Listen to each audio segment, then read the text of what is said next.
একাঙ্ক নাটক রূপে শিক কাবাব এর সার্থকতা বিচার করো। ভূমিকা: বনফুল রচিত শিক কাবাব একটি অত্যন্ত শক্তিশালী এবং শিল্প সফল একাঙ্ক নাটক।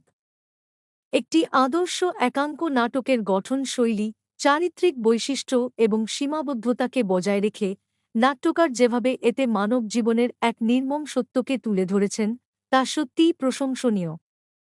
একাঙ্ক নাটক হিসেবে শিক কাবাব এর সার্থকতা: ১. নাট্য মুহূর্ত ও ঐক্য নীতি। একটি সফল একাঙ্ক নাটকের প্রধান শর্ত হল এর মধ্যে স্থান, সময় এবং ঘটনার নিখুঁত ঐক্য থাকতে হবে। শিক কাবাব নাটকে এই তিনটি ঐক্যই খুব চমৎকারভাবে বজায় রয়েছে। স্থানের ঐক্য: নাটকের পুরো ঘটনাটি ঘটেছে জমিদারের বাগানবাড়ির একটি প্রকাণ্ড হল ঘরে। সময়ের ঐক্য: নাটকটির সময়কাল অত্যন্ত সংক্ষিপ্ত। এক সন্ধ্যার মদ্যপান ও শিক কাবাব খাওয়ার আসরের মধ্যেই পুরো কাহিনীটি আবর্তিত ও সমাপ্ত হয়েছে। ঘটনার ঐক্য: এখানে কোনো উপকাহিনী নেই। শুরু থেকে শেষ পর্যন্ত একটাই মূল লক্ষ্য, অসহায় সৌদামিনীকে ভোগ করার জন্য জমিদারের লালসা এবং সৌদামিনীর করুণ পরিণতি। ২. সীমিত চরিত্র: একাঙ্ক নাটকের সীমিত পরিসরে অনেক বেশি চরিত্রের সমাবেশ নাটকের গতিকে ব্যাহত করে। এই নাটকে প্রত্যক্ষ চরিত্র মাত্র ৬টি: জমিদার, পান্নালাল, জীবনধন, শিবু, করিম এবং বালক ভৃত্য ভুট্টা। নাটকের মূল কেন্দ্রবিন্দু সৌদামিনী চরিত্রটিকে নাট্যকার শুরু থেকে মঞ্চের সামনে আনেননি, তাকে রাখা হয়েছে একটি পর্দার অন্তরালে। নেপথ্যে থাকা সৌদামিনীর অতীত জীবনের ট্র্যাজেডি পান্নালালের সংলাপের মধ্য দিয়ে উন্মোচিত হয়েছে, যা নাটকের কৌতূহল ও গতি বহু গুণ বাড়িয়ে দিয়েছে। ৩.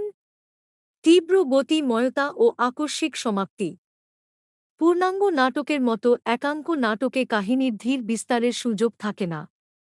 শিক কাবাব এর শুরুতেই আমরা দেখি করিম ও শিবুর কথোপকথনের মাধ্যমে বাগান বাড়ির রহস্যময় ও লোলুপ পরিবেশ তৈরি হচ্ছে।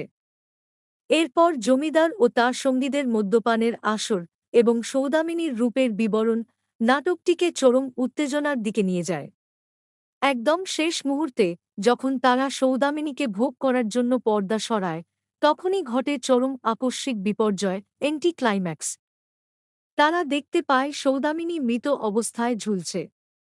এই অতর্কিত সমাপ্তি দর্শক বা পাঠকের মনে এক তীব্র ধাক্কা দেয়, যা একাঙ্ক নাটকের অন্যতম প্রধান লক্ষণ। ৪. রূপকধর্মী নামকরণ ও অন্তর্নিহিত তাৎপর্য: একাঙ্ক নাটকের নামকরণ সাধারণত প্রতীকী বা ব্যঞ্জনাময় হয়। এখানে শিক কাবাব কেবল জমিদারের ভোগের সামগ্রী নয়, এটি সামন্ততান্ত্রিক পুরুষ শাসিত সমাজে নারীর অসহায় অবস্থার রূপক। কাঁচা মাংসকে যেমন শিকে গেঁথে আগুনে পুড়িয়ে মানুষের রসনা তৃপ্ত করা হয়, ঠিক তেমনি সৌদামিনীর মতো মেয়েদের জীবন ও শরীরকে পুরুষেরা নিজেদের লালসার আগুনে পুড়িয়ে ছারখার করে দেয়। এই নামকরণের গভীরতা নাটকটিকে একটি সাধারণ কাহিনী থেকে উচ্চমানের শিল্পকর্মে উন্নীত করেছে। উপসংহার: পরিশেষে বলা যায়, আঁটো সাঁটো বাঁধুনি, সংলাপের তীব্রতা, ব্যঙ্গ বিদ্রূপের সফল প্রয়োগ এবং একটি মাত্র চরম মুহূর্ত ক্লাইম্যাক্সকে কেন্দ্র করে নাটকীয়তা সৃষ্টির কারণে বনফুলের শিক কাবাব একাঙ্ক নাটক হিসেবে সর্বাংশে সার্থক ও কালজয়ী।